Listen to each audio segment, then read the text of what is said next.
Hi, I'm Jennifer Cohen Harper, the board president of the Yoga Service Council, a nonprofit organization dedicated to maximizing the effectiveness, sustainability, and impact of those working to make yoga and mindfulness practices equally accessible to all. Our vision is a world where everyone has access to practices that support self-development, healing, resilience, community building, and positive social change. I'm here with you today to share our working definition of yoga service.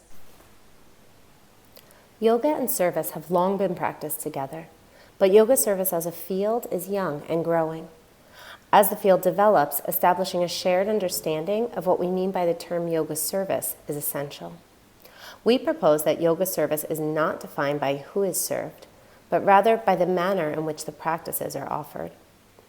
You can find a more detailed discussion of this topic in the first of our community resource papers, written by myself and my colleague, Tracy Childress, at yogaservicecouncil.org. While the yoga service community has often discussed its work in terms of addressing specific populations, we believe it's essential to recognize that all people experience vulnerability and trauma at different points in life, and that the circumstances of being human are such that we all, at times, are in need of the compassionate service of others. We also recognize that there are social forces at play that impact individuals and communities differently, and that issues of power, privilege, and justice must remain at the forefront of any critical discussion of service. Given this context, one can understand the work of yoga service by exploring three key intersecting elements: the skillful and adaptive teaching of yoga practices, a commitment to conscious relationship, and a dedication to self-reflection and self-inquiry. With these three considerations in mind, we offer the following working definition. Yoga service is the intentional sharing of yoga practices that support healing and build resilience for all, regardless of circumstances, taught within a context of conscious relationship, rooted in self-reflection and self-inquiry.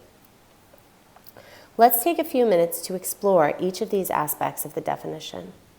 First, we have the yoga practices themselves, and we are referring to the practices that are widely included in different styles of yoga, including physical postures, breath work, meditation, and deep relaxation. It's important to note that the spirit of yoga service requires these practices to be offered in ways that intentionally support the empowerment, well-being, and resilience of the practitioner. Central to this definition of yoga service is the role of what we call conscious relationship. Sharing yoga always takes place within the context of relationship, which involves many nuances of the human experience. Conscious relationship is an active attempt to see each person fully, honor their strengths, and acknowledge anything that is impeding either person's ability to relate in full authenticity to the relationship. A commitment to conscious relationship calls on us to educate ourselves about social justice issues such as race, privilege, violence, gender, poverty, the impact of trauma, and more, as well as to listen openly and with curiosity to each other's perspectives. Conscious relationship, the cornerstone of creating supportive and healing relational spaces, calls on us to move beyond compassion and work diligently to understand in as much fullness as possible both the experiences of other people and our own perspectives and experiences.